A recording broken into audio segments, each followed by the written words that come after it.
Hello, my dear students. Myself Anwar Hussain Barbiya, and I welcome you to my channel AHB Physics. So today in this class, we are going to study the numericals on electric potential energy. So before doing the numericals on electric potential energy, we have already lecture 5 and lecture 6. So lecture 5 is basically on electric potential energy in the absence of external electric field, and lecture 6 is based on electric potential energy in the presence of external electric field. So before solving the numericals, please watch those videos and then come for solving the numericals. So we are going to solve the numericals. So what is the first question? Four charges are arranged at the corners of a square. So we have four charges. First you write the question, because this question is long, so I have to erase it. Okay. So four charges are arranged at the corners of a square A, B, C, D. So if you see here, we have a square. The square is A, B, C, D. And there are four charges. The charges are given as plus Q, minus Q, plus Q, and this minus Q of side D. So the side is D. So length of each side is D, as shown in figure. First question is find the work required to put together this arrangement. तो आपको क्या करना है, work निकालना है. Find the work required to put together this arrangement. So if you remember how to find the potential energy of a system of charge in the absence of electric field. तो आप लोगों ने वहाँ पे पढ़ा था, अगर हमारे पास दो पॉइंट्स है, मान लीजिए एक पॉइंट P है, दूसरा पॉइंट Q है, इनके बीच में कुछ सेपरेशन है. अगर हम इन्फिनिटी से कोई एक चार्ज को लाते हैं, लाके पॉइंट P में डालते हैं, तो उसमें कुछ वर्क डन होता है. इन्फिनिटी से अगर कोई दूसरा चार्ज को लाके पॉइंट Q में डालते हैं, तो वहाँ पे कुछ दूसरा वर्क डन होता है. If we add this to work done, that is W1 plus W2, then what we get the net work done. And this net work done और the total work done is the potential energy of the configuration. That is the potential energy of any system of charges is the work done in assembling the configuration of charge. Is the work done in assembling the configuration of charges. What does it mean? So suppose you have a square. You have a square. So this is the square as it is given in question. So this is the square. This is point A, B, C and D. What you have to do? You have to first bring, suppose here it is infinity. So from infinity you have to bring plus Q charge at point A. From infinity you have to bring minus Q charge at point B. So for bringing plus Q charge, if the work done is W1. For bringing minus Q charge to point B, if the work done is W2. From infinity you have to bring charge plus Q charge at point C. Suppose this work done is W3. And from infinity you have to bring charge minus Q. You have to bring charge minus Q at point D. Suppose the work done in this process is W4. So इस system को बनाने के लिए plus Q, minus Q, फिर plus Q और फिर minus Q charge, इन चारों charge को अपनी अपनी पोजीशंस पे लाने के लिए जो वर्क डन आपने किया है, if you add this work done, then you will get the total work done. So this total work done becomes the potential energy of the configuration. So ये कंसेप्ट बिल्कुल नया नहीं है. आपने अगर वहाँ पे थ्योरी पढ़ लिया तो यहाँ पे कोई दिक्कत नहीं होगा. Clear? Now we know that we have to bring plus Q charge to point A, minus Q charge to point B, and then plus Q charge to point C, and then minus Q charge to point D. So I'm erasing these charges because initially we do not have charges. We have to assume like this: we do not have charges. We have to bring the charges from infinity. So what we will do? Here suppose we have infinity. From infinity we will bring the charge. Which charge? There is plus Q charge at which point? At point A. So how to solve it? The work done to bring charge plus Q at point A is how much? It is 0. Because there are no charges anywhere. There is no charges anywhere. So you have to first bring the charge plus Q from infinity to point A. Suppose we got the charge plus Q at point A. What will be the work done in this process? The work done in this process is 0. Why the work done in this process is 0? Because there are no charge. So this is your first step. Now we have to bring minus Q charge at point B. Means from infinity now we have to take minus q charge at point B, so we are bringing minus q charge to the point B. Now at this point, due to this charge, there will be a potential. At point B, there is potential due to charge q, because what is potential energy? Potential energy is the charge into the potential. So what is the potential energy in bringing the charge? Find the work. So the work done in bringing charge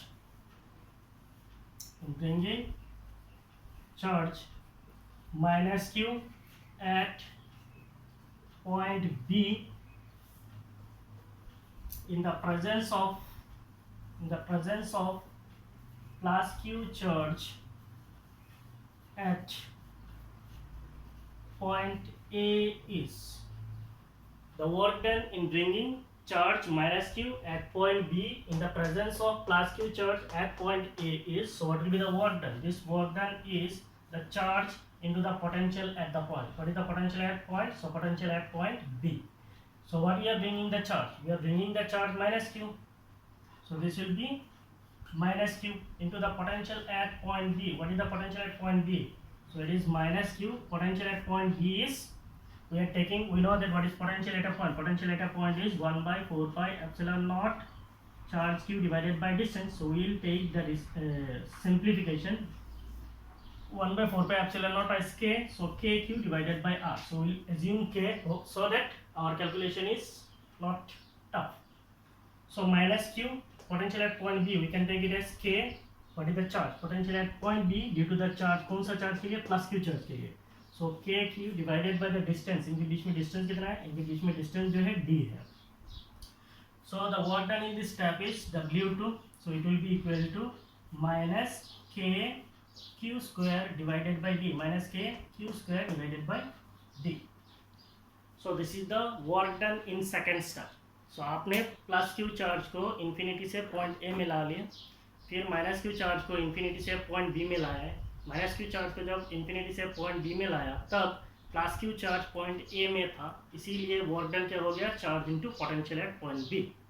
तो potential at point B हमने कैसे निकाला? Plus q charge point A में है, वहाँ से potential कितना है? k q divided by d. हमने पूरा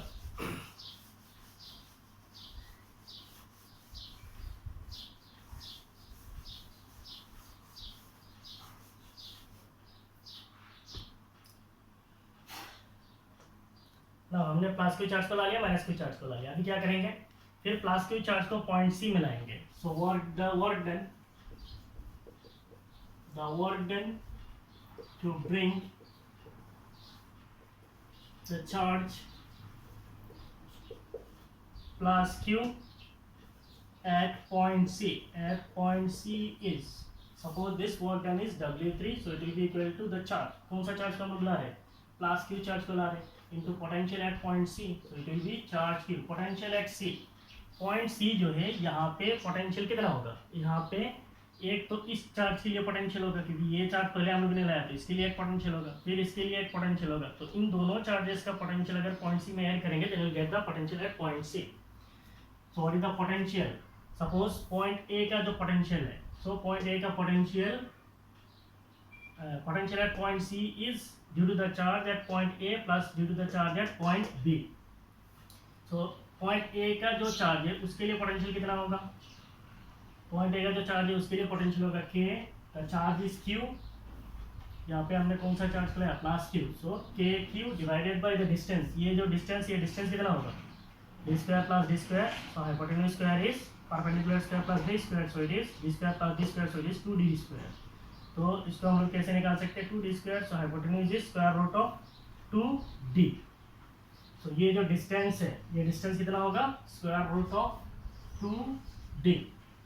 तो इस चार्ज के लिए हो गया. अभी यहाँ पे माइनस क्यू चार्ज है, पॉइंट बी में कौन सा चार्ज है? माइनस क्यू चार्ज है. तो पॉइंट बी से पॉइंट सी में बी के लिए चार्ज कितना है? Charge is minus Q. So plus the charge is minus Q divided bye, first you right k, the charge is minus Q divided by the distance. ये distance क्या है? ये distance d है. So the distance is d. तो आपको समझ में आया? Work done 3, that is charge जो है कौन सा लाएंगे? Plus Q. कहाँ से? इन्फिनिटी से. कहाँ पे लाएंगे? पॉइंट सी में. तो पॉइंट सी में हम लोग कौन सा चार्ज को ला रहे हैं, प्लस क्यू चार्ज को ला रहे हैं। इसको लाने के लिए वर्क डन है। वर्क डन कैसे निकालेंगे, charge into potential at this point. कौन सा पॉइंट में पोटेंशियल निकालना है, सी में निकालना है। सी में दो पोटेंशियल होगा, एक पॉइंट ए का चार्ज की वजह से, दूसरा पॉइंट बी का चार्ज की वजह से। तो दोनों पोटेंशियल को ऐड करेंगे। So what will be the work done? The work done is W3, so it will be equal to, here we have K, so it is K Q square, यहाँ पे Q, यहाँ पे Q, so K Q square divided by the distance, distance जो है वो D है, यहाँ पे भी है, यहाँ पे भी है। तो ब्रैकेट के अंदर क्या होगा, K Q square divided by D, so it is 1 by √2 minus K Q square by D minus 1. So this is your third work done. तो हमने चार्ज पॉइंट ए में ला लिया, बी में ला लिया, अभी क्या करेंगे, पॉइंट सी में लाएंगे। ठीक है, लिख लीजिए।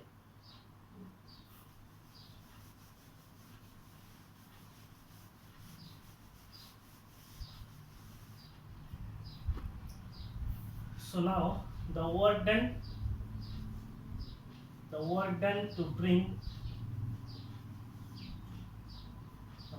to bring the charge, कौन सा लाना है, माइनस क्यू।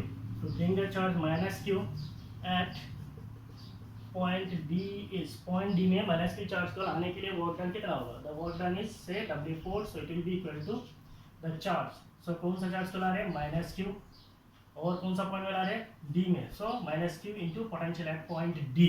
तो पॉइंट डी में हम लोग कौन सा चार्ज को लाएंगे, माइनस क्यू चार्ज को लाएंगे। सो it is minus Q. Point D में जो पोटेंशियल होगा वो किसके किसके लिए होगा, एक इसके लिए होगा, दूसरा इसके लिए होगा, और तीसरा इसके लिए होगा। तो हम लोग कैसे निकाल सकते हैं, इस चार्ज के लिए पोटेंशियल कितना होगा, इस चार्ज के लिए पोटेंशियल होगा K, the charge is Q divided by the distance is D, plus इस चार्ज के लिए पोटेंशियल कितना होगा, K, the charge is minus Q divided bye ये जो डिस्टेंस है, ये डिस्टेंस कितना है, √2D है। फिर इस पॉइंट में इस चार्ज के लिए कितना होगा, K, द चार्ज इज, ये चार्ज कौन सा है, Q divided by the distance कितना है, D है। सो पॉइंट डी में पोटेंशियल निकालने के लिए पहले इस चार्ज के लिए निकालेंगे, फिर इस चार्ज के लिए निकालेंगे, फिर इस चार्ज के लिए निकालेंगे। तीनों चार्ज का पोटेंशियल ऐड करेंगे तो पॉइंट डी में हमें क्या मिल जाएगा, टोटल पोटेंशियल मिल जाएगा। So work done W4 will be equal to, यहाँ पे आप क्या कर सकते हैं, माइनस K, और ये Q है, तो इसका मतलब Q स्क्वायर हो जाएगा। So minus K Q square divided by distance, तीनों में है तो डिस्टेंस D कॉमन ले सकते हैं। सो it is minus K Q square divided by D, minus K Q square divided by D, और अंदर में क्या रहेगा, माइनस चला गया, K Q चला गया 1 minus K Q square by D चला गया, सो इज 1 बाई √2, फिर K Q by D,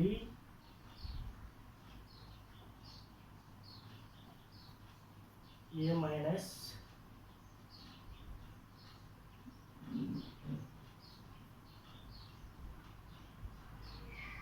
minus का चक्कर करता है थोड़ी देर। तो इसका हम क्या लिख सकते हैं, minus K Q square by D, minus K Q square by D, तो ये माइनस फिर ये क्या हो जाएगा, plus. So K Q square divided by √2D, ये minus K Q square divided by D हो गया। So this is your fourth work done.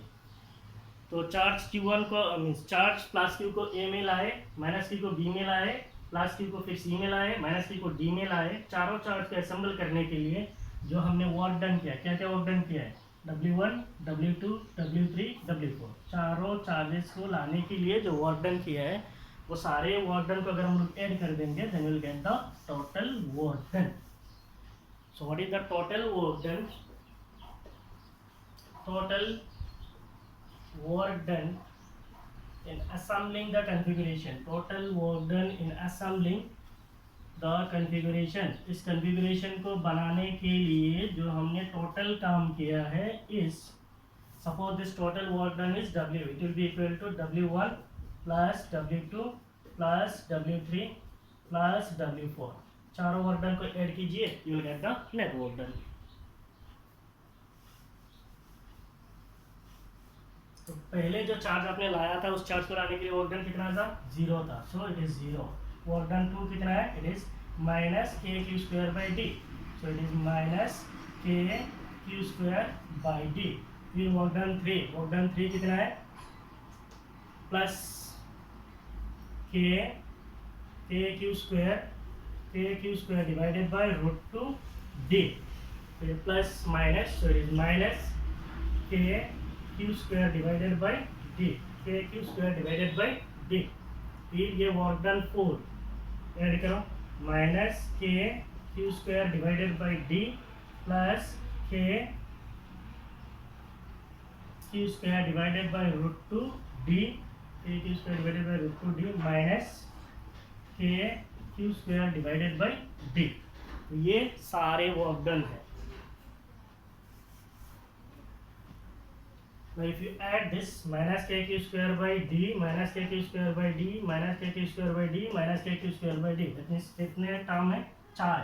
so it is minus 4k q square divided by d, फिर k q square by root 2d, k q square by root 2d, कितने term है, 2 term है, so plus 2k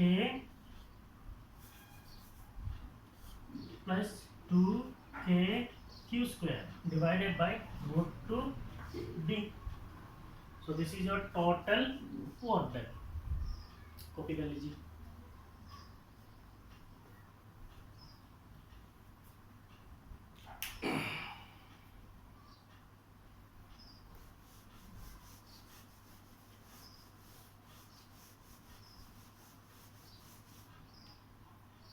तो simplify कीजिए। So total work done is W, so it will be equal to, अगर आप यहाँ से -2 के क्यू स्क्वायर अगर कॉमन ले लें तो -2 के Q square divided by D अगर कॉमन ले लेंगे तो ब्रैकेट के अंदर क्या बचेगा, 2 2 × 4 के Q square by D, minus बाहर ले लिया तो यहाँ पे क्या हो जाएगा, -1/√2 1/√2 -2 के Q square divided by D 2 - 1/√2। तो यहाँ पे भी रख सकते हैं।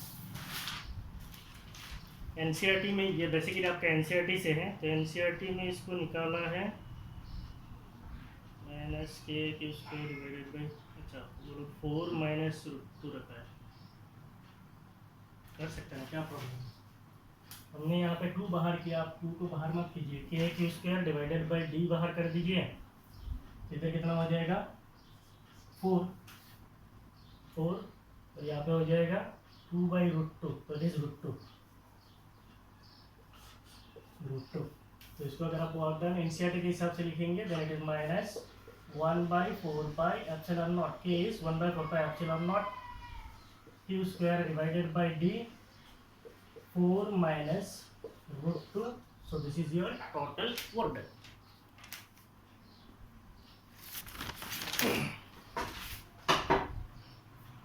हो गया ना। इस न्यूमेरिकल को हम लोग इसका उल्टा कर सकते हैं। We know that the amount of work done in assembling the configuration of charges, the amount of work done in assembling the configuration of charges is the potential energy, means किसी charge का configuration को बनाने के लिए जो work done होता है वो पोटेंशियल एनर्जी होता है। तो अगर हम लोग बोलते हैं पूरा चार्ज का जो सिस्टम है उसका जो पोटेंशियल एनर्जी है वही वर्क डन है, पूरा चार्ज का जो सिस्टम है वही क्या है, वर्क डन है। तो हमारे पास, मैं इसको रख रहा हूँ रेफरेंस के लिए, हमारे पास 4 चार्जेस है, point A, point B, point C और पॉइंट डी में हमने 4 चार्ज रखा है, जैसे था क्वेश्चन में आपका वैसे ही है। इसको अल्टरनेटिवली हम लोग ऐसे कर सकते हैं, अगर हम पोटेंशियल एनर्जी निकाल लेंगे तो वही पोटेंशियल एनर्जी क्या बन जाएगा, वर्क डन बन जाएगा। अब पोटेंशियल एनर्जी निकालने के लिए मान लीजिए कितने चार्ज का पेयर्स है, सो what is the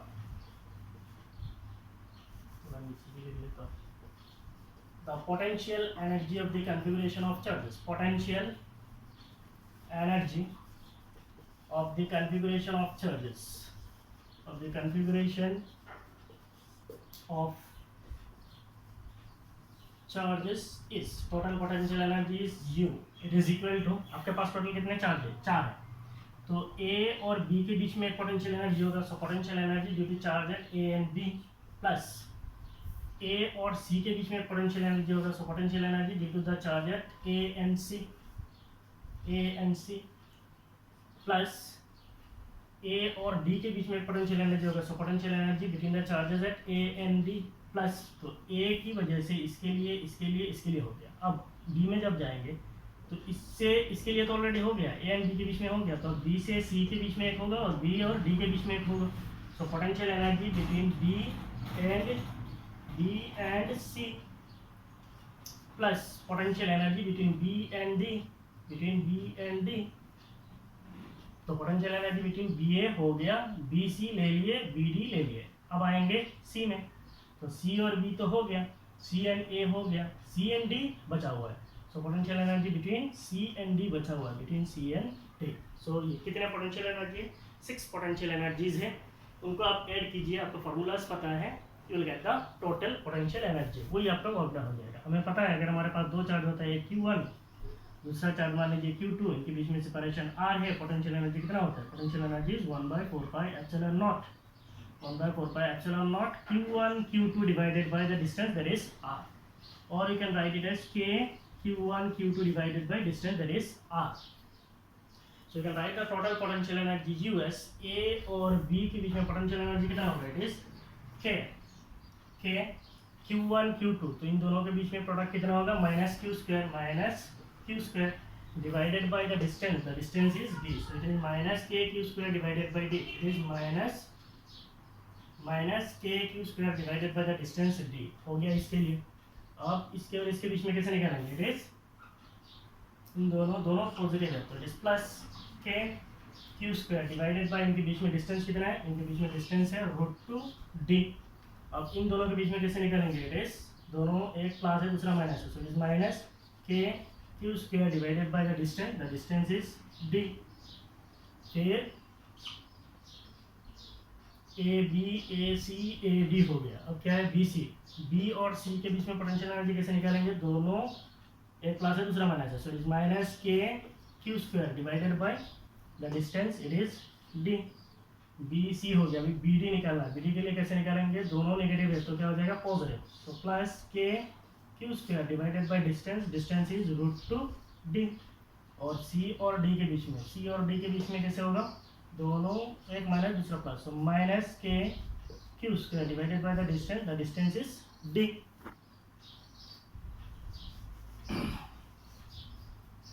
Now you add this potentials, पहले के जैसे सेम मिलेगा, -KQ square by D, -KQ square by D, -KQ square by D, -KQ square by D। इसका मतलब आपको कितना मिलेगा? -4KQ square divided by distance D, plus ये एक है, plus 2KQ square divided by √2D। तो पहले के जैसे सेम मिला ना, so you can say that minus KQ square divided by D अगर बाहर कर देंगे, -KQ square by D अगर बाहर निकाल देंगे, then it will be 4 minus √2, वही पोटेंशियल एनर्जी है। So this is the potential energy of the system, and this potential energy is the work done in assembling the configuration of charges। आप ऐसे उल्टा करके भी लिख सकते हैं, this potential energy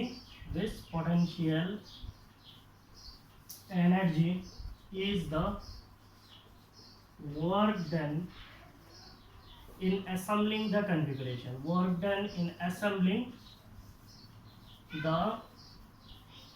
configuration, किसी कॉन्फ़िगरेशन को बनाने के लिए जो वर्क डन होता है वो पोटेंशियल एनर्जी है। सिमिलरली किसी सिस्टम का जो पोटेंशियल एनर्जी होता है वही क्या होता है? वर्क डन होता है। So this potential energy is the work done in assembling the configuration. Therefore what is the work done? The work done is -1/4πε0, the charges Q square divided by D, 4 minus √2। So this is the work done. तो ये दोनों method आप कर सकते हैं, जो आपको आसान लगे वही करना। कॉपी कर लीजिए।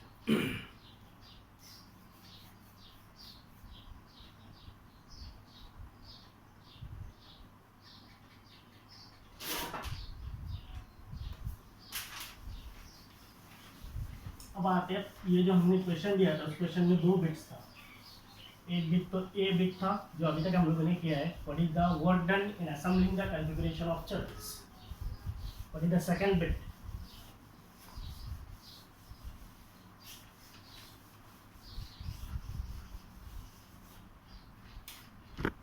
The second bit is a charge q naught is brought to the center E of the square. आपको क्या करना है, ये चार्ज अभी मान लीजिए नहीं है, तो सेंटर है, सेंटर पॉइंट क्या है, E है. A charge q naught is to be brought from infinity. मान लीजिए infinity में एक चार्ज है, वो है q naught. तो infinity से उठा के कहाँ पे लाना है, पॉइंट E में लाना है. The four charges being held fixed at its corners. चारों चार्ज जो है वो कहाँ पे, कॉर्नर पे फिक्स्ड है.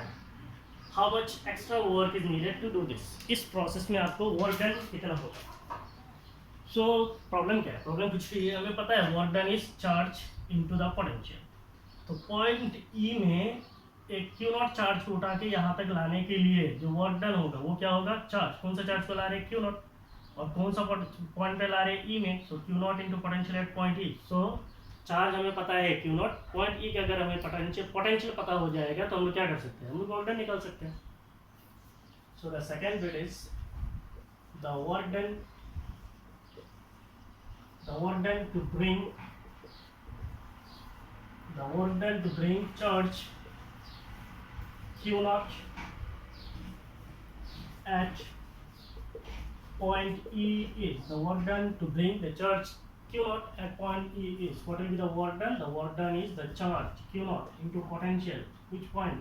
Point E का potential. So the charge is q naught. Point E में potential निकालना है. Point E में potential कितने होंगे? Point E में 1 2 3 4 चार्जेस के लिए पोटेंशियल होगा. तो पॉइंट ए जो है उसके लिए पोटेंशियल कितना होगा, पॉइंट ए में पोटेंशियल क्या है, इस के. The charge is Q divided by distance. ये पूरा डिस्टेंस कितना है, ये पूरा डिस्टेंस जो ए सी डिस्टेंस है वो कितना है, √2d है. तो ये आधा डिस्टेंस ए कितना होगा, ए हो जाएगा √2d डिवाइडेड बाई 2. इसका मतलब क्या है, 1/√2d. तो चार्ज के Q divided by distance, so distance is 1/√2d. फिर होगा पॉइंट बी का पोटेंशियल. पॉइंट बी का पोटेंशियल कितना होगा, it is minus point B के लिए ई में पोटेंशियल, तो माइनस के द चार्जेस. तो माइनस है इसलिए मैंने ऑलरेडी यहाँ पे माइनस डाल दिया. माइनस के the charges Q divided by the distance. Distance कितना है, 1/√2d है. फिर पॉइंट सी के लिए कितना होगा, plus charges positive, so plus k Q divided by the distance. Distance is 1/√2d. फिर पॉइंट ए के लिए हो गया, बी के लिए हो गया, सी के लिए हो गया, अभी डी के लिए क्या होगा, minus k Q divided by the distance. It is 1/√2d. अब देखिए के Q by 1/√2d minus k Q by 1/√2d गया, के Q by 1/√2d plus k Q by 1/√2d गया. तो इसका मतलब q naught into 0 because potential at point E is 0. Why? Since potential at point E is 0. तो इसीलिए आपका work done कितना होगा, the work done to bring the charge q naught from infinity to point E is 0. So this was your first question.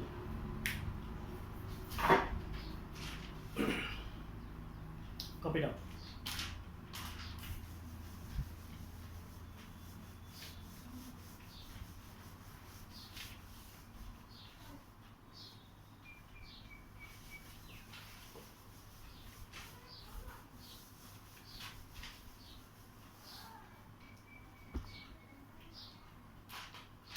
Question 2 लिखिए. 4 identical point charges, 4 identical point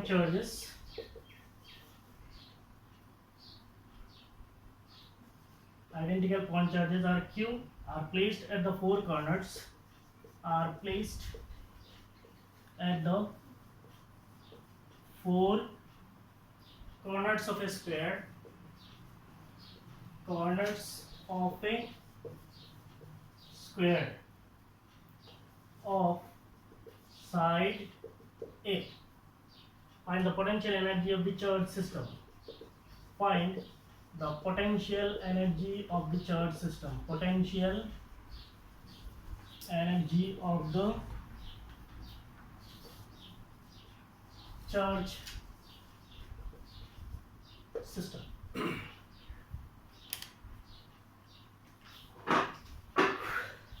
now listen one thing, अभी जो हम लोगों ने numerical 1 किया है वो numerical 1 हम लोगों ने एक स्क्वायर शेप के लिए किया है। वैसे ही क्वेश्चन ट्रायंगल के लिए आ सकता है, रेक्टेंगल के लिए आ सकता है। तो मेथड तो वही रहेगा, मेथड चेंज नहीं होगा, मेथड विल रिमेन सेम, खाली आपको टेक्निक समझना है उसको कैसे करना है। ऐसे अगर करना है तो वर्क डन निकालना है, कैसे निकालना है, एक एक को लाना है, एक को लाएंगे उसमें 0 होगा, दूसरे को लाएंगे तो चार्ज होगा और उसमें पोटेंशियल होगा, जैसे स्टेप बाय स्टेप है, ऐसे 3 हो, 4 हो, 5 हो, 6 हो, ऐड कीजिए विल गेट इट। और आपको चार्जेस का जो सिस्टम है, 2 चार्जेस के लिए पोटेंशियल एनर्जी हमें पता है, तो कितने ऐसे पेयर्स होगा वो सारे पेयर्स का पोटेंशियल एनर्जी निकाल लीजिए, उनको ऐड कीजिए, will get the network done. तो ऐसे हम लोग कर सकते हैं। तो किसी भी हो सकता है, वो इक्विलेटरल ट्रायंगल हो सकता है, रेक्टेंगल हो सकता है, स्क्वायर शेप हो सकता है। तो बेसिकली हम लोग स्क्वायर के लिए कर रहे हैं ताकि एक करें तो बाकी आपके दिमाग में घुस जाए। 4 आइडेंटिकल पॉइंट चार्जेस, हमारे पास 4 चार्जेस है, आइडेंटिकल है, सब सेम है। हर एक चार्ज जो है क्यू है, आप placed at the 4 corners of A square, इनको हमने एक स्क्वायर का 4 कॉर्नर पे रखा है और साइड है, और साइड का लेंथ कितना है, ए है। Find the potential energy of the charge system, आपको क्या करना है, उस चार्ज सिस्टम का पोटेंशियल एनर्जी निकालना है। निकाल सकते हैं, कोई प्रॉब्लम नहीं है। हमारे पास एक्स स्क्वायर है, से दिस इज द स्क्वायर, इसका नाम ले देते हैं, लिखने में आसान होगा, ए बी डू 1 2 चलो 1 2 1 2 3 4, तो 4 पॉइंट है, these are the 4 points. 4 identical point charges, हर एक चार्ज क्या है, क्यू है। सो पॉइंट 1 2 3 4 सब में हमने एक एक चार्ज रखा है, वो है q. Place is the fourth corner of square of side a, और ये जो स्क्वायर है इसका साइड कितना है, side is a. Find the potential energy of the charge system, इस सिस्टम का पोटेंशियल एनर्जी निकालना है, निकालिए। अभी हम लोगों ने किया है, जो सेकंड मेथड से किया वही बेस्ट है। So potential energy of the charge system is potential energy of the charge system, potential energy of the charge system is, potential energy कैसे निकालते हैं, suppose the total potential energy is U, तो 1 और 2 के बीच में, 1 और 3 के बीच में, 1 और 4 के बीच में, so potential energy between 1 and 2, potential energy between 1 and 3, potential energy between 1 and 4 plus 1 के लिए हो गया, 2 के लिए 2 and 1 तो हो गया, 2 3 2 4, so potential energy between 2 3 plus potential energy between 2 and 4। Third charge के लिए 3 2 तो हो गया, 3 4 खाली बचा हुआ है, सो it is potential energy between 3 and 4। Add कीजिए, यूल गेट इट। 1 और 2 के लिए पोटेंशियल एनर्जी कितना होता है, 1 2 के लिए पोटेंशियल एनर्जी होता है k, the charges are q, so q square divided by the distance, distance is a, plus 1 and 3 के लिए कितना होगा, इट इज k चार्जेस, ये q है, ये q है, तो q square, k q square divided by the distance. ये डिस्टेंस कितना होता है, जैसे पहले का न्यूमेरिकल में हम लोगों ने क्या है, ये डिस्टेंस होता है √2 इंटू डी था, तो डी है, यहाँ पे क्या है, ए है। 1 और 4 के लिए, 1 4 के लिए चार्ज के लिए कितना होगा, it is k Q square divided by the distance, distance is A, plus 2 3 के लिए, 2 और 3 के लिए कितना होगा, it is k Q square divided by 2 3 divided by A.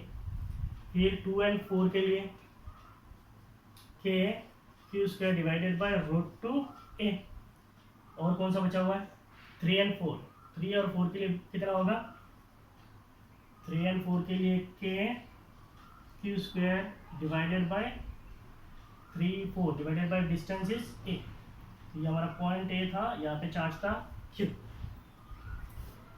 Now यहाँ पे के क्यू स्क्वायर बाई ए है, के क्यू स्क्वायर बाई ए है, तो कितने हैं, सो यहाँ 4 के क्यू स्क्वायर बाई ए, और ये कितने टर्म है, 2 है, प्लस 2 के क्यू स्क्वायर डिवाइडेड बाई ए, बिल्कुल नहीं है, √2 ए है। तो यहाँ से हम लोग क्या कर सकते हैं, के क्यू स्क्वायर बाई ए को कॉमन ले सकते हैं, सो के क्यू स्क्वायर बाई ए को अगर हम लोग कॉमन ले लेंगे तो हमें क्या मिलेगा, 4 plus 2 by √2, so it is √2। तो this is the potential energy. अगर कोई ऐसे लिखता है के जगह पे 1 बाई, हमें एनसीईआरटी के हिसाब से लिखना है 1/4πε0 q square divided by a 4 plus √2, simplify और भी कर सकते हैं, नहीं चाहिए। So this will be the potential energy.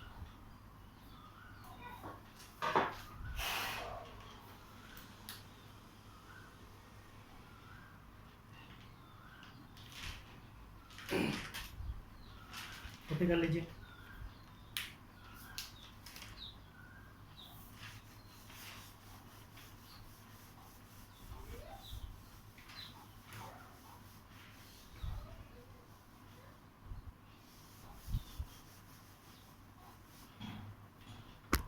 और एक क्वेश्चन है,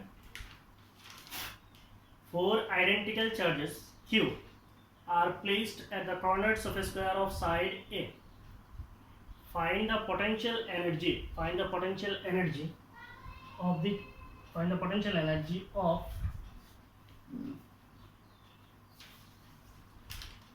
Find the potential energy of one of the charges. Potential energy of one of the charges due to the remaining charges. Due to the remaining charges. तो ये आपका question है।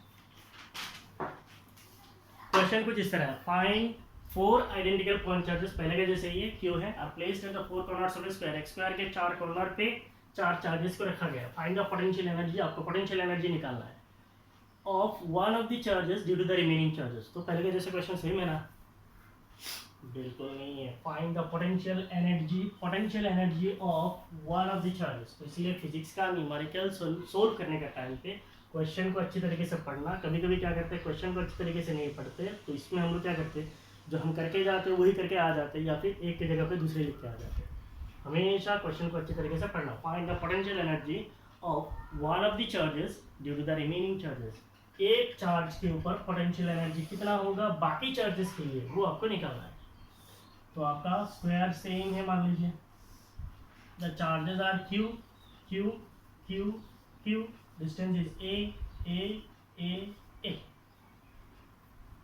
तो किसी एक चार्ज पे पोटेंशियल एनर्जी निकालना है बाकी चार्जेस के लिए। तो मान लीजिए मैं इस पॉइंट का नाम दे देता हूँ ए, ये पॉइंट का नाम देता हूँ बी, ये पॉइंट सी है, और ये पॉइंट जो है डी है। तो मान लीजिए अगर हम लोग पॉइंट ए में पोटेंशियल एनर्जी निकालेंगे, पोटेंशियल एनर्जी का फॉर्मूला कैसा है, potential energy is nothing, it is the work done. तो वर्क डन हम कैसे निकालते हैं, it is charge into the potential. तो कौन सा पॉइंट का पोटेंशियल चाहिए, पॉइंट ए का पोटेंशियल चाहिए। तो चार्ज इस पॉइंट पे कौन सा है, क्यू है, और इस पॉइंट पे पोटेंशियल क्या होगा, बी ए होगा। तो इससे हमें क्या मिल जाएगा, इस पॉइंट का पोटेंशियल एनर्जी मिल जाएगा। So potential energy at point a is the charge at point a into the potential at point a. सो कैसे करेंगे, the potential energy of the charges, the potential energy of the charge at point A due to other charges at points B, C, D is। और यहाँ पे एक चीज़ याद रखिए, जैसे हम लोगों ने न्यूमेरिकल 1 में किया था, वहाँ पे हम लोगों ने क्या निकाला था, वर्क डन निकाला था। वर्क डन निकालने के लिए पहले हम लोगों ने ए में लाया, फिर बी में लाया, फिर सी में लाया, फिर डी में लाया, जो वर्क डन हुआ। अगर मान लीजिए उसको कोई पहले डी में लाता है, फिर सी में लाता है, फिर बी में लाता है, फिर ए में लाता है, तो क्या वर्क डन अलग होगा, सेम होगा, work done will remain same. Why the work done remain same, because work done is potential energy. And what is potential energy, potential energy does not depend on how the state is being achieved, it only depends on the present state of the system। इसका मतलब क्या है, potential energy जो है वो charge का configuration बनने के बाद जो प्रेजेंट स्टेट है उसी पे डिपेंड करता है। वो इस पे डिपेंड नहीं करता है कि आप कौन सा चार्ज को पहले ला रहे हो और कौन सा चार्ज को बाद में ला रहे हो। आपके पास 4 चार्जेस हैं, चारों को आप कभी भी ला सकते हो। जैसे मैंने पहले ए में लाया, फिर बी में लाया, फिर सी में लाया, फिर डी में लाया, आप उसको कॉन्ट्राडिक्ट करके ऐसे भी कर सकते हो, पहले डी में लाओ, फिर सी में लाओ, फिर बी में लाओ, फिर ए में लाओ, करके देखो सेम आएगा। सो इट विल रिमेन सेम। हमेशा याद रखना, potential energy is independent on how the state is being achieved. ये स्टेट कैसे मिला उस पर डिपेंडेंट नहीं है, वो उसी पे डिपेंडेंट है कि स्टेट कैसा है प्रेजेंट में। Now the potential energy of the charge at point A due to the other charges at point B, C and D is। point A में हम लोग potential energy निकालेंगे बाकी तीनों charges के लिए। So what will be the potential energy at point A? It will be the charge at point A into the potential at point A। Clear? So the charge at point A is Q। What is the potential at point A? Point A में potential इसके लिए होगा, फिर इसके लिए होगा और इसके लिए होगा, तीनों चार्जेस के लिए पोटेंशियल होगा। पहले मान लीजिए पॉइंट बी जो है, बी में जो चार्ज है उसके लिए पोटेंशियल निकालते हैं। तो उसका पोटेंशियल कितना होगा, पॉइंट बी में जो चार्ज है उसके लिए पोटेंशियल कितना है, पोटेंशियल इसके the charge is Q divided by point B में जो चार्ज है उसके लिए पॉइंट ए में, तो charge Q divided by the distance, distance क्या है, ए है। फिर पॉइंट सी में जो चार्ज है उसके लिए ए में पोटेंशियल कितना होगा, के the charge is Q distance is root two A. Point B में जो चार्ज है उसके लिए पॉइंट ए में पोटेंशियल कितना होगा, के the charge is Q divided by the distance is a. सो ये हो गया आपका पोटेंशियल एनर्जी। तो इसको हम लोग क्या कर सकते हैं, के क्यू क्यू, सो हम लोग इसको के क्यू स्क्वायर डिवाइडेड बाई ए को कॉमन ले सकते हैं। के क्यू स्क्वायर डिवाइडेड बाई ए को अगर हम लोग कॉमन ले लेंगे तो हमें क्या मिलेगा, 1 plus k Q by A गया, so we have 1 by root 2 plus 1, so it will be K Q square divided by A, K Q square divided by A, distance जो है ए है, 1 plus 1 is 2 plus 1 by root 2. So this is the potential energy at a point A due to the other charges at point B, C and D. So इसको NCERT के हिसाब से लिखेंगे तो कैसे लिख सकते हैं, ये it is 1 by 4 pi epsilon naught Q square divided by A 2 plus 1 by root 2. So this is the potential energy at point A due to the charges at point B, C and D. हो गया। So this was numerical number 3।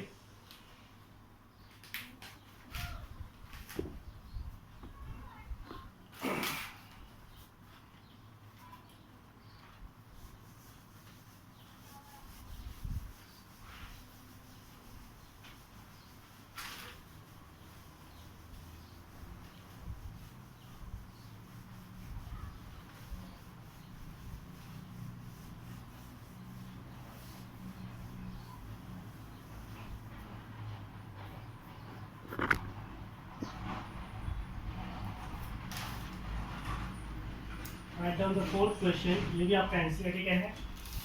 Determine the electrostatic potential energy. Determine the electrostatic potential energy. Electrostatic potential energy of a system consisting of two charges. Of a system consisting of two charges, 7 microcoulomb and minus 2 microcoulomb, and with no external field, and with no external field, placed at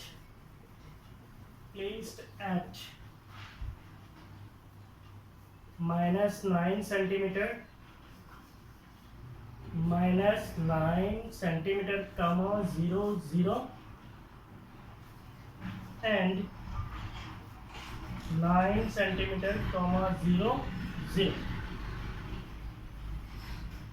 respectively. So listen, ये जो question है इसके अंदर total 3 bit है, तो 4A 4B 4C ऐसे होगा।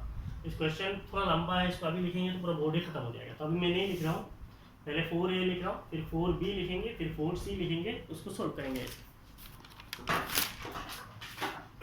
Question क्या है, determine the electrostatic potential energy. आपको इलेक्ट्रोस्टैटिक पोटेंशियल एनर्जी निकालना है ऑफ ए सिस्टम, एक सिस्टम के लिए कंसिस्टिंग ऑफ 2 चार्जेस, इसके अंदर 2 चार्ज है, एक है 7 माइक्रोकूलम, दूसरा है -2 microcoulomb, and with no external field. इसका मतलब ये पोटेंशियल एनर्जी जो है यहाँ पे कोई एक्सटर्नल फील्ड नहीं है, इसका मतलब potential energy in the absence of external field placed at, तो एक चार्ज को यहाँ पे रखा है, दूसरे चार्ज को यहाँ पे रखा है, क्या प्रॉब्लम है, एक्स वाई जेड कोऑर्डिनेट है, एक्स वाई जेड कोऑर्डिनेट है, कुछ मान लीजिए एक्स एक्सिस में एक्स कोऑर्डिनेट दो, इसका मतलब एक्स एक्सिस में यहाँ पे मान लीजिए ओरिजिन है, तो यहाँ पे कहीं पे एक चार्ज होगा और यहाँ पे कहीं पे एक चार्ज होगा, तो यहाँ पे एक चार्ज होगा, मान लीजिए यहाँ पे एक चार्ज होगा, कोई एग्जैक्ट डिस्टेंस नहीं है, समझा रहा हूँ।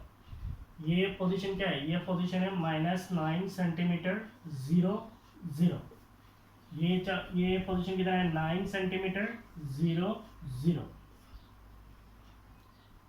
इस पॉइंट पे, पहला पॉइंट पे कौन सा चार्ज रखा है, इस पॉइंट पे मान लीजिए ये मेरा नाम दे दे रहा हूँ चार्ज Q1 है, और यहाँ पे चार्ज कितना है 7 माइक्रो कूलम है, और ये मान लीजिए मेरा चार्ज Q2 है। यहाँ पे चार्ज Q2 का वैल्यू कितना है -2 माइक्रो कूलम है। तो दो charges in the absence of external electric field, what is the potential energy, आप लोगों ने निकाला था डेराइव करके, what is the potential energy 1/4 pi epsilon not the product of charges q1 q2 divided by the distance between these two charges, distance is r. So what will be the potential energy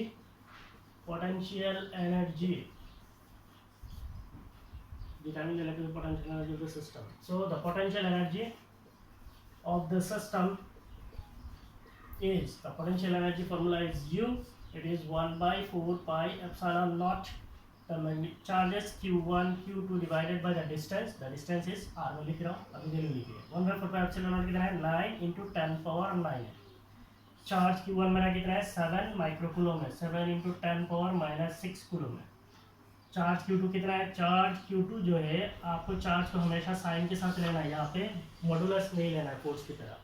charge q2 कितना है -2 × 10⁻⁻6 coulomb, 2 micro coulomb है, तो micro means 10⁻⁻6 divided by the distance, distance कितना होगा -9 से लेके +9 तक। सो what will be the distance, distance is 18 centimetre. Distance negative नहीं होता, तो यहाँ से यहाँ तक 9 सेंटीमीटर, फिर ये 9 सेंटीमीटर, कितना है 18 सेंटीमीटर है। आप वो कोऑर्डिनेट रूल से भी कर सकते हैं।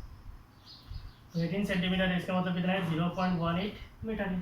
सो you can take it as 0.18, तो ये हो गया मीटर में।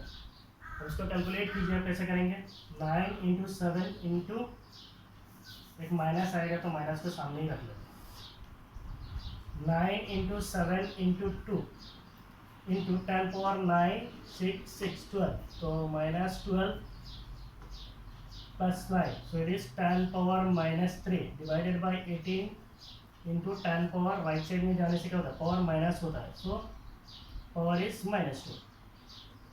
सो 9 2 ये 9 2 18 और ये 18 कैंसिल, तो आपको क्या मिलेगा ऊपर में 7 × 10⁻−3 इंटू क्या हो जाएगा 10⁻−2 विल बिकम +2। सो आप पोटेंशियल एनर्जी निकाल रहे हो, ऐसा ही क्या होगा joule. So what will be U, U will be equal to -1, इसका मतलब ये 0 माइनस, हम लोग बोलते हैं ये माइनस है, तो माइनस है, इट इज 0.7 जूल है। So the potential energy of this charge system is -0.7 joule. Copy it.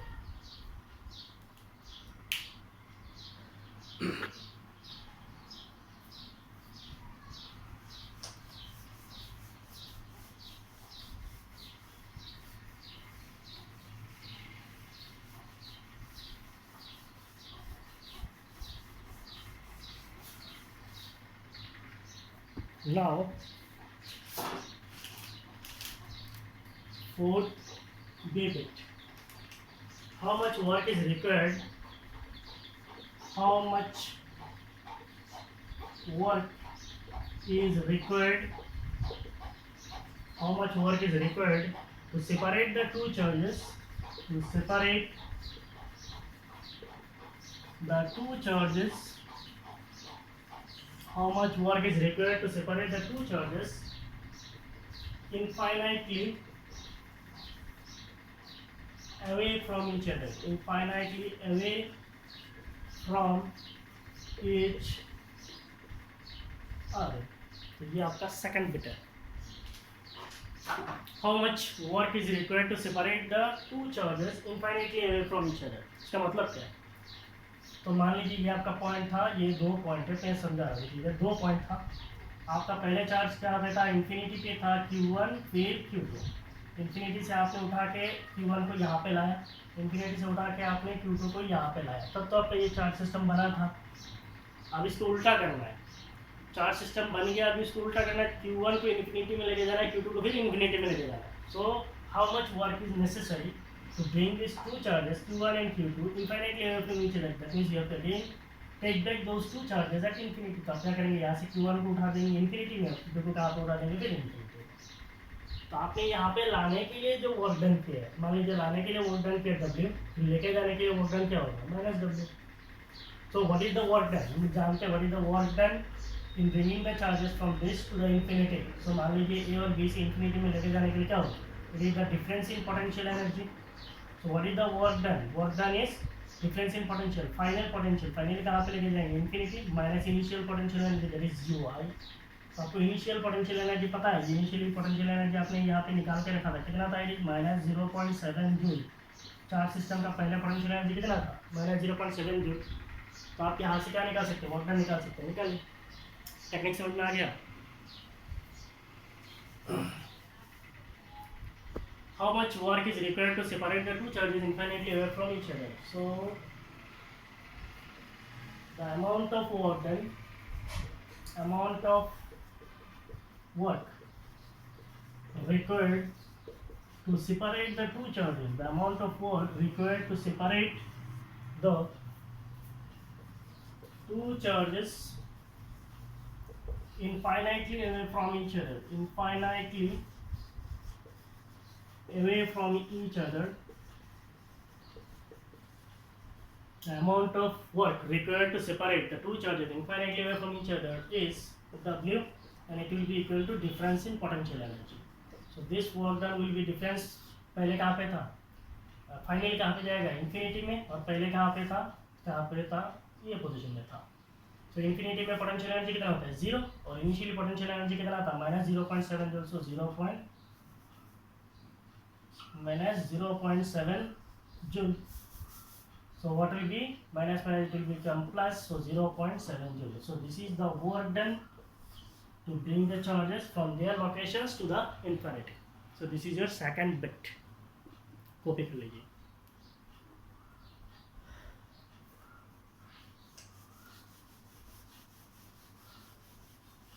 तो अभी तक हम लोगों ने जो भी न्यूमेरिकल्स किया वो सारे in the absence of external electric field था। तो हमने डेराइव भी किया था in the presence of external electric field.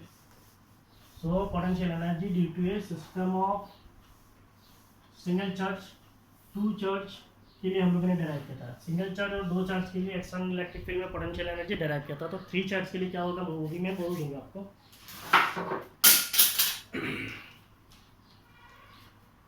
So what is the bit number C? ये एनसीईआरटी का है, ठीक है। Suppose that the same system of charges, same system of charges is now placed in an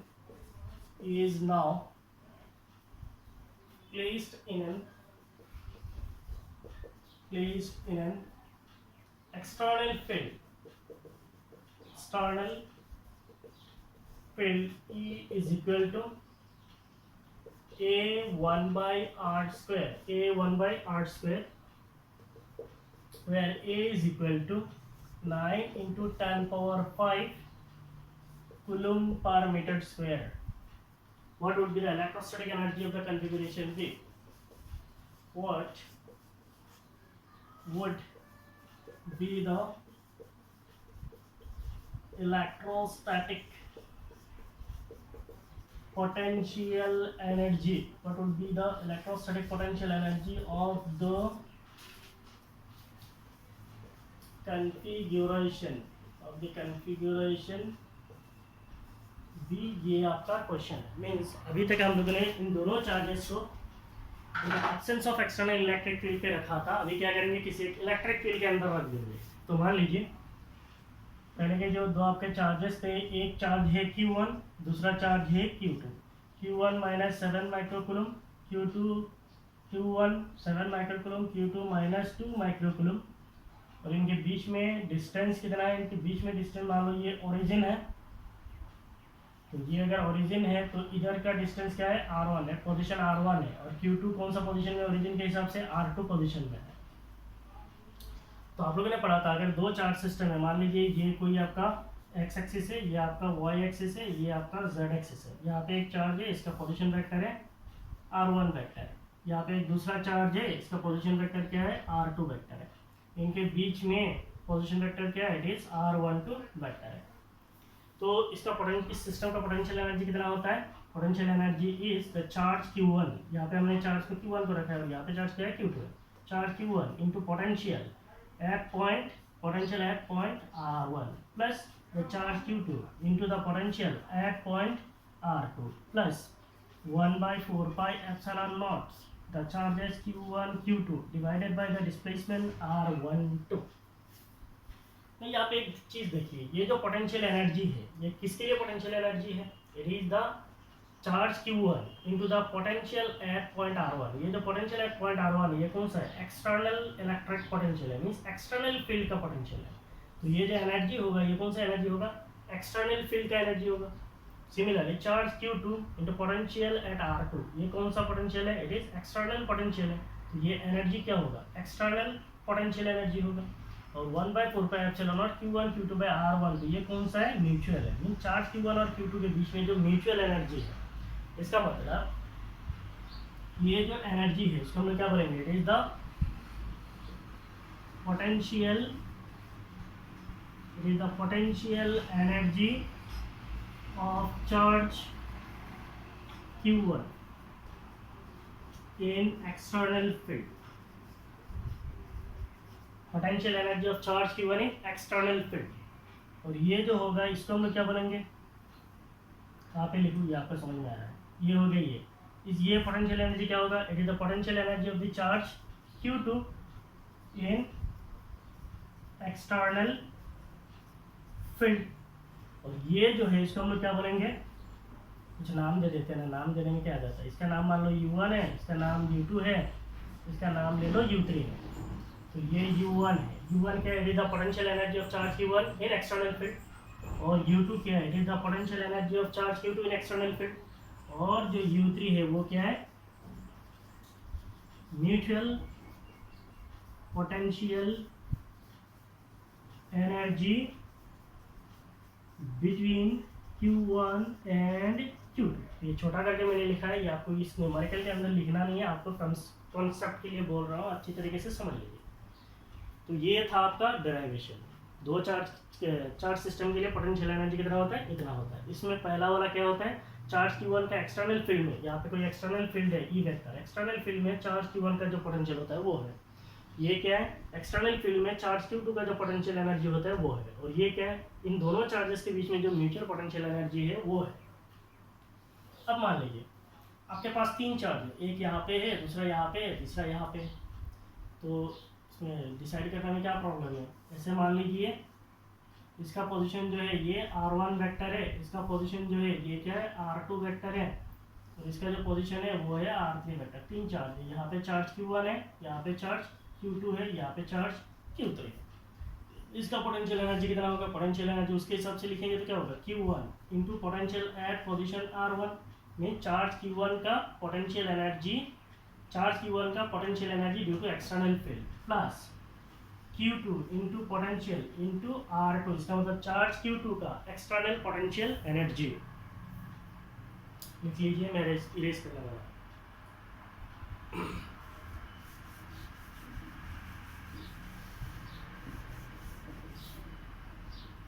तो यहाँ पे तीन charge है, तो क्या होगा, plus charge q3 into the potential eight position r3। तो तीनों चार्ज का एक्सटर्नल फील्ड का पोटेंशियल एनर्जी निकल गया। फिर म्यूचुअल पोटेंशियल एनर्जी, म्यूचुअल कितना होगा, 1 2 3 चार्ज है, 1 2 3, तो पोटेंशियल एनर्जी क्या होगा, 1/4 पाई एप्सिलॉन नॉट। यहाँ पे चार्ज q1 है, यहाँ पे q2 है, यहाँ पे q3 है, 1 और 2 के बीच में, तो q1 q2 divided by the displacement r12। 1 और 3 के बीच में होगा तो ये कितना होगा, 1/4 pi epsilon not, 1/4 pi epsilon not, 1 and 3, so it is q1 q3 divided by the displacement, so it is r13। तो दो चार्ज से ये हो गया, दो हो गया, 1 2 1 3। अब कौन सा बचा हुआ है, 2 3 बचा हुआ है। so it is 1/4 pi epsilon naught charge q2 q3 divided by the displacement r23। तो ऐसे आप क्या कर सकते हैं, जनरलाइज कर सकते हैं किसी भी सिस्टम के लिए। तो हमें उतना नहीं चाहिए, एनसीईआरटी में 2 ही है, मैं 3 के लिए आपको बोल दिया, काफ़ी है, वो नहीं चाहिए। लिख लीजिए,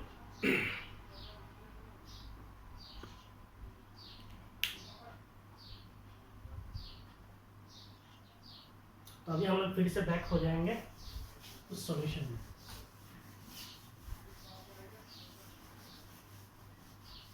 आपके पास दो चार्ज है, 7 माइक्रोकूलम -2 माइक्रोकूलम। इनका डिस्प्लेसमेंट हमें पता है। इनको कहीं पे रखा है, कहाँ पे रखा है? एक्सटर्नल इलेक्ट्रिक फील्ड में। एक्सटर्नल इलेक्ट्रिक फील्ड कितना है? A1/r², A1/r²। और यहाँ पे जो A है ये एक मैग्नीट्यूड है 9 × 10⁵ कूलम पर metre square. What would be the electrostatic potential energy? हमें क्या करना है? इलेक्ट्रोस्टैटिक पोटेंशियल एनर्जी निकालना है। पहले ही बोला ये कहाँ पे है? एक्सटर्नल इलेक्ट्रिक फील्ड में ना। हम लोगों ने पढ़ा था electric field is the negative gradient of electric potential equal to -dV/dr। तो ये इलेक्ट्रिक फील्ड का मैग्नीट्यूड है। ये एक्चुअली इलेक्ट्रिक फील्ड का क्या है? मैग्नीट्यूड है। इसको हम लोग अगर बोलते हैं E = dV/dr तो भी तो चलेगा। इसका मतलब ये क्या है? E = V/r है। इसका मतलब यहाँ से V निकालेंगे तो ये क्या होगा? E × r। और E हमारा क्वेश्चन में बोला है ये कितना है? A/r² इंटू क्या हो जाएगा? r। इसका मतलब आपका पोटेंशियल कितना हो जाएगा? Potential is A/r। तो इस चीज़ को हम लोग यहाँ पे इस्तेमाल करेंगे इस न्यूमेरिकल में। What is the electrostatic potential energy of the configuration? So the potential energy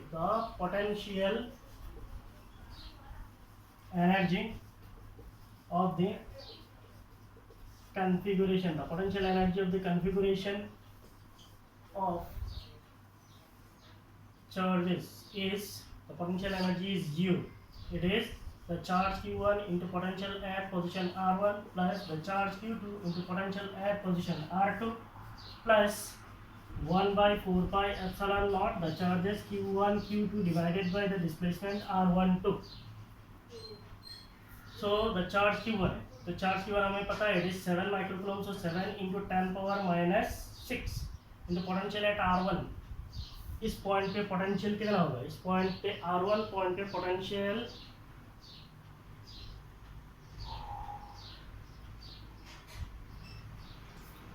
potential को अभी हम लोग लिख लेते हैं के 1/4πε दिस के।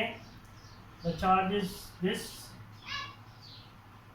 Q1 into potential at R1। Charge Q1 into V potential at R1। तो ये क्या है? V = A/r है। इसका मतलब potential at R is A/r। तो पोटेंशियल एट R1 क्या हो जाएगा? पोटेंशियल एट R1 हो जाएगा A/r1। तो इसको हम क्या लिख सकते हैं? पहले जनरलाइज कर लेते हैं। Q1 VR1 का हम क्या लिख सकते हैं? It is A/r1 plus Q2 VR2। अगर हम लोग बोलेंगे पोटेंशियल एट पोजीशन R2 तो ये क्या हो जाएगा? A/r2।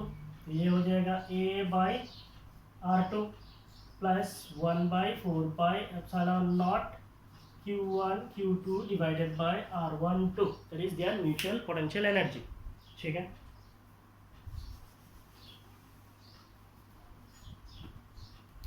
तो अभी सब्स्टिट्यूट कर लेते हैं। U is equal to Q1 हमें पता है। What is Q1? Q1 is 7 × 10⁻⁻6 A/r1। तो A दोनों में है इसीलिए A को अभी A ही लेने देता हूँ इंटू A।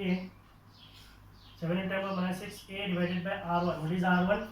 R1 मीन्स ये डिस्प्लेसमेंट। ये डिस्प्लेसमेंट कितना है? ओरिजिन से ये डिस्प्लेसमेंट है यहाँ पे कितना है? ये था -9 सेंटीमीटर 0 था। इसका मतलब ये डिस्प्लेसमेंट का मैग्नीट्यूड कितना है? 9 सेंटीमीटर है। 9 सेंटीमीटर। इसका मतलब R1 इज 9 सेंटीमीटर। तो R1 को हम लोग क्या लिख सकते हैं? इट इज 0.09 मीटर भी लिख सकते हैं। सो इट इज 0.09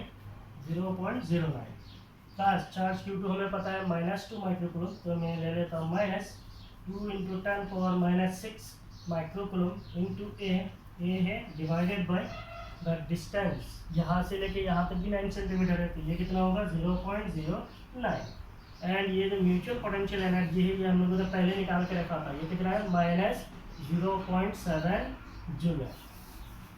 तो अभी इसको जूल नहीं दे रहा, लास्ट में यूनिट डाल देगा। तो 10⁻⁻6 यहाँ पे भी है, यहाँ पे भी है। तो टेक कॉमन 10⁻⁻6 और A यहाँ पे भी है, यहाँ पे भी है। तो A का वैल्यू हमारा क्वेश्चन में दिया हुआ है 9 × 10⁵ 9 × 10⁵।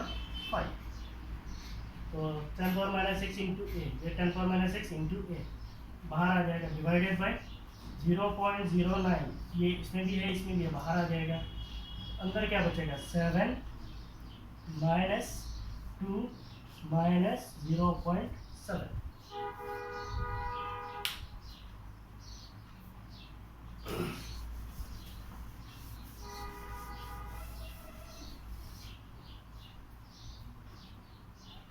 So what will be the potential energy Q? It will be equal to 9 into 10 power minus 1, 9 into 10 power minus 1 divided by 9 into 10 power minus 2, 9 into 10 power minus 2। इधर कितना होगा, 7 माइनस 2 माइनस 0.7, इसका मतलब 10 पावर माइनस 2 पर जाएगा तो plus 2 हो जाएगा, 9 9 तो कैंसिल, तो इधर हो जाएगा 10, और 7 minus 2 is 5, 5 into 10 is 15 minus 0.7 इतना जूल होगा। सो this is the potential energy, 40 minus 7 it is 49.3। So this will be the potential energy of the system in the presence of external electric field। Copy कर लीजिए।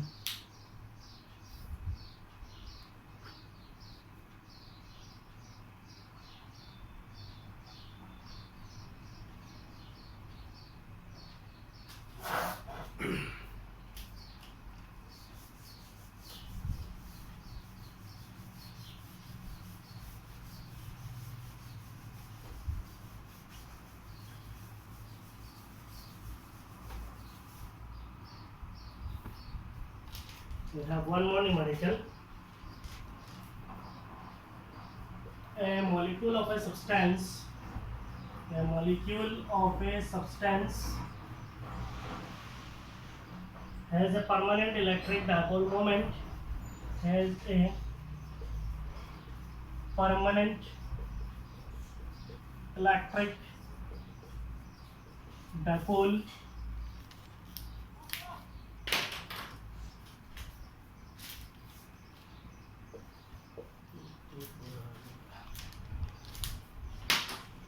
A molecule of a substance has a permanent electric dipole moment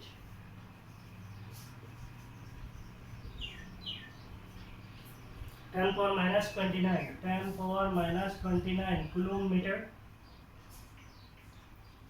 A mole of this substance, a mole of this substance is polarized,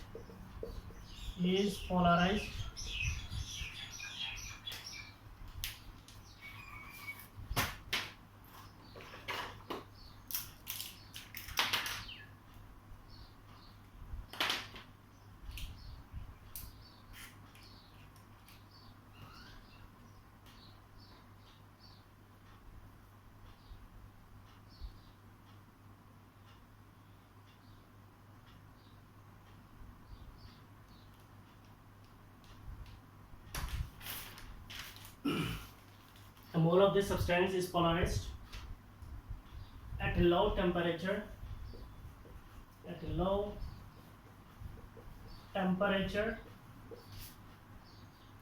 by applying a strong electrostatic field,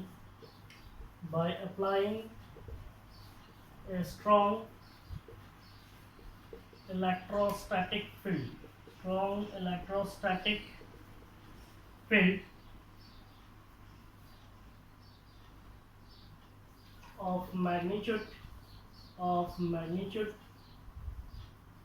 10 power 6 volt per meter. The direction of the field is suddenly changed.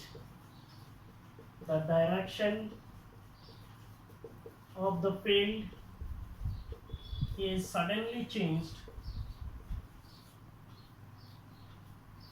The direction of the field is suddenly changed by an angle of 60 degree.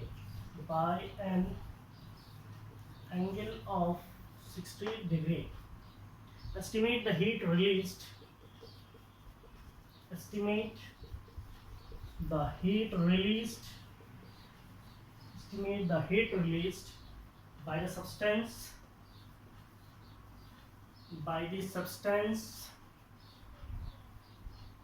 in aligning its dipoles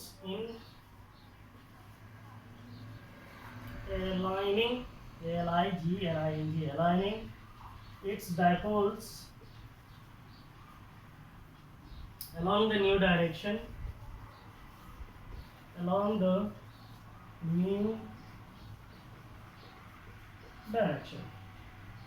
of the field. Along the new direction of the field. For simplicity,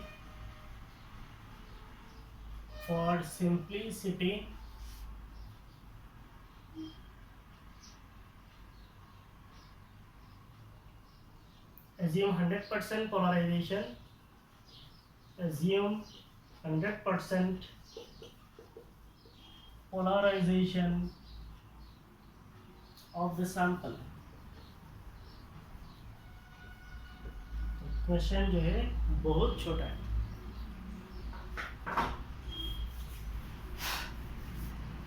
question पहला instant में आपको देखे क्या लग रहा है, chemistry का question है, लेकिन ये केमिस्ट्री का क्वेश्चन बिल्कुल नहीं है, ये फिजिक्स का ही है. Question is a molecule of a substance, means किसी भी एक सब्सटेंस का एक मॉलिक्यूल है. A molecule of a substance has a permanent electric dipole moment. एक मॉलिक्यूल है, उसमें परमानेंट इलेक्ट्रिक डायपोल मोमेंट है.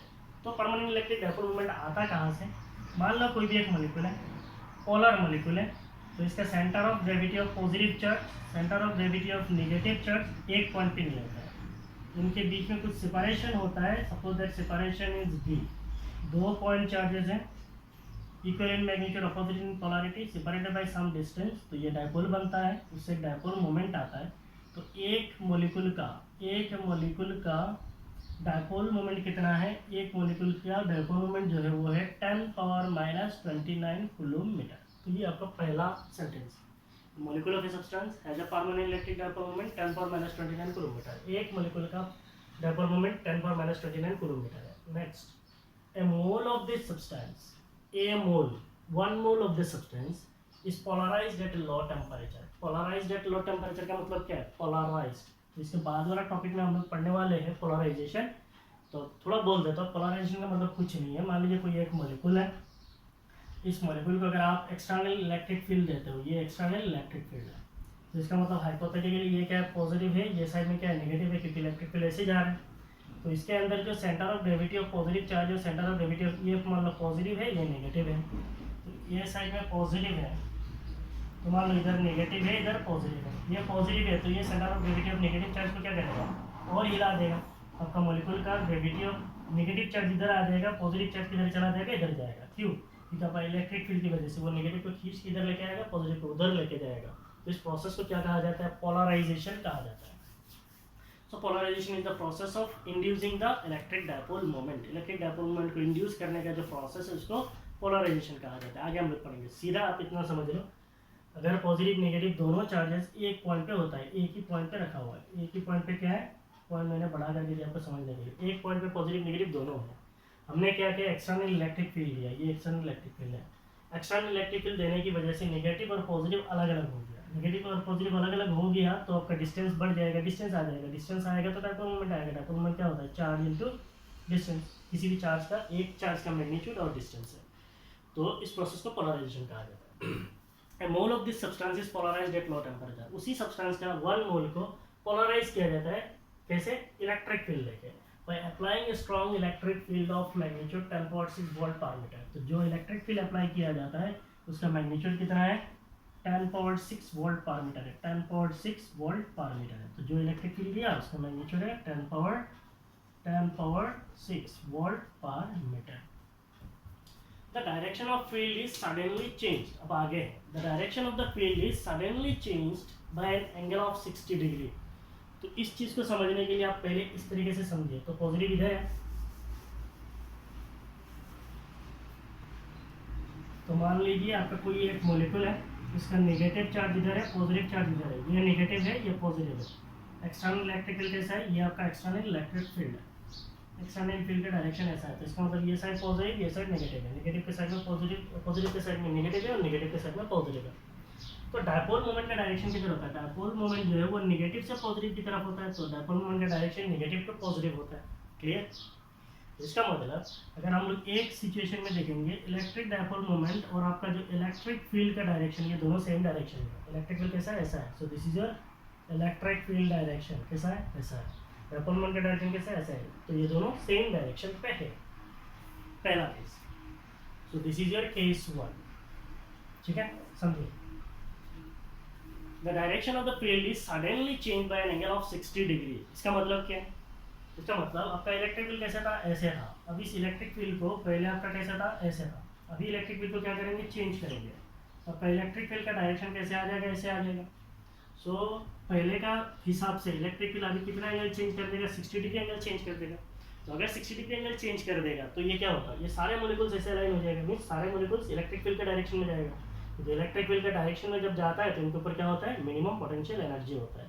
वो स्टेबल इक्विलिब्रियम पोजीशन में आते हैं। कैसे? ये नेगेटिव है तो पॉजिटिव खींच के रखेगा, इधर क्या है? नेगेटिव है तो नेगेटिव पॉजिटिव को खींच के रखेगा, तो आपका डायपोल जो है स्टेबल कंडीशन में आएगा। तो जैसे ही इलेक्ट्रिक फील्ड जाएगा तो सारे डायपोल ऐसे घूमने लगेगा, सारे डायपोल ऐसे घूमने लगेगा। तो इसका मतलब इसको ऐसा घूमेंगे तो पहले हमारा इलेक्ट्रिक डायपोल मोमेंट किधर था? इधर था। मान लीजिए पहले इलेक्ट्रिक फील्ड था ई वेक्टर, अभी नया इलेक्ट्रिक फील्ड क्या है? ई1 वेक्टर उधर चला गया। पहले डायपोल मोमेंट क्या था? पी वेक्टर था, अभी डायपोल किधर जाएगा? p1 वेक्टर इधर जाएगा। इसका मतलब इधर डायपोल था, इलेक्ट्रिक फील्ड इधर था, इधर गया, तो सारे डायपोल भी इधर जाएंगे। नाउ आगे, the direction of field is suddenly change bye angle of 60 degree. Dipole को इलेक्ट्रिक फील्ड का डायरेक्शन को 60 डिग्री से चेंज कर दिया। Estimate the heat release. आपको क्या करना है? हीट कितना रिलीज होगा by the substance in aligning the dipole along the new direction of the field. तो मैंने कहा जैसे ही इलेक्ट्रिक फील्ड बदलेगा सारे डायपोल उसी डायरेक्शन में जाने की कोशिश करेंगे। इस प्रोसेस में क्या होगा? हीट रिलीज होगा, और वो हीट कितना होगा वो आपको निकालना है। For simplicity assume 100% polarisation of this sample. तो आपको ऐसा एज्यूम करना है कि 100% मोलिक्यूल जो है पोलराइज हो गया। तो ये प्रैक्टिकली तो पॉसिबल नहीं है। आपको एज्यूम करना है कि 100% उस 1 मोल सब्सटेंस के अंदर जितना भी चीज़ था, उस जितना भी मोलिक्यूल्स था वो सारे पोलराइज्ड हो गया। उसके लिए आपको कैलकुलेट करना। कहानी समझ में आया? किसी एक मोलिक्यूल है, उस मोलिक्यूल का परमानेंट इलेक्ट्रिक डायपोल मीन्स उसका इलेक्ट्रिक डायपोल मोमेंट दिया हुआ है। फिर उसी सब्सटेंस का 1 मोल को पोलराइज किया गया। 1 मोल को पोलराइज करने के लिए एक इलेक्ट्रिक फील्ड का सहारा लिया गया। जिस इलेक्ट्रिक फील्ड का सहारा लिया गया उस इलेक्ट्रिक फील्ड का मैग्नीट्यूड दिया हुआ है। फिर उसके बाद क्या किया? इलेक्ट्रिक फील्ड का डायरेक्शन को चेंज कर दिया 60 डिग्री पहले का रेस्पेक्ट में, जिससे सारे डायपोल इलेक्ट्रिक फील्ड के डायरेक्शन में फिर से जाने की कोशिश करेगा। तो उस इलेक्ट्रिक फील्ड के डायरेक्शन में डायपोल जाने के लिए, अलाइन करने के लिए हीट कितना रिलीज होगा वो आपको निकालना है। So how to solve it? Dipole moment of each molecule, हर एक मोलिक्यूल का डायपोल मोमेंट कितना है? 10⁻⁻29 कूलम-मीटर। 10⁻⁻29 कूलम-मीटर है। कूलम बड़ा है, मीटर छोटा है, कूलम-मीटर है। नाउ हम जानते हैं 1 mole of a substance contains Avogadro number of molecules. इसमें मतलब 6.022 into 10⁻23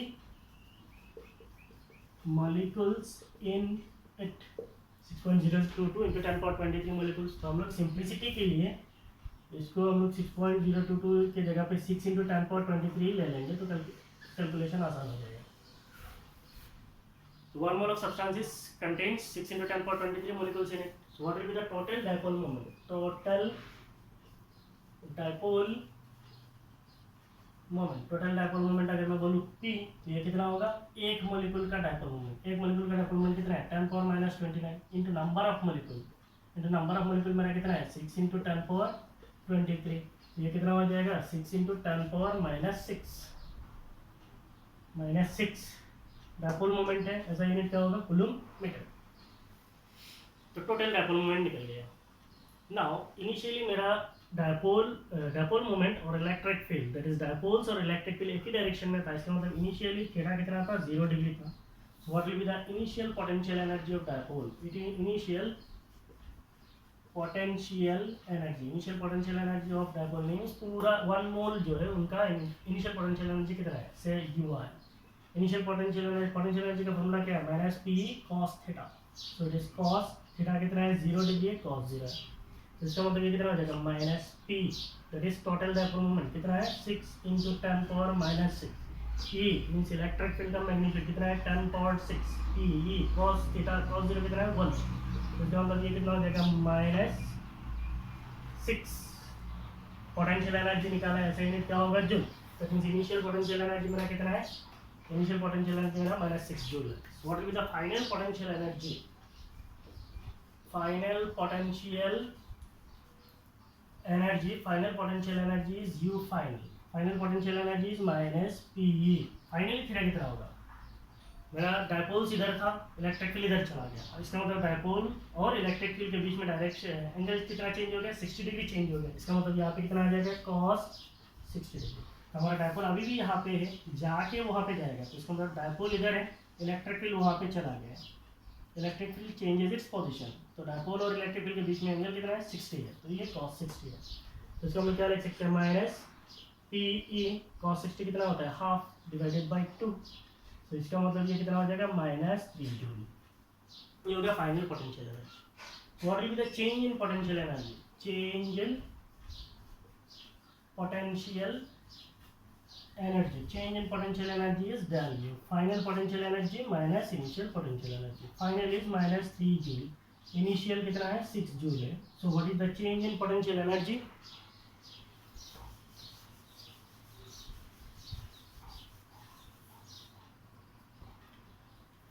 change in potential energy is 3 joule।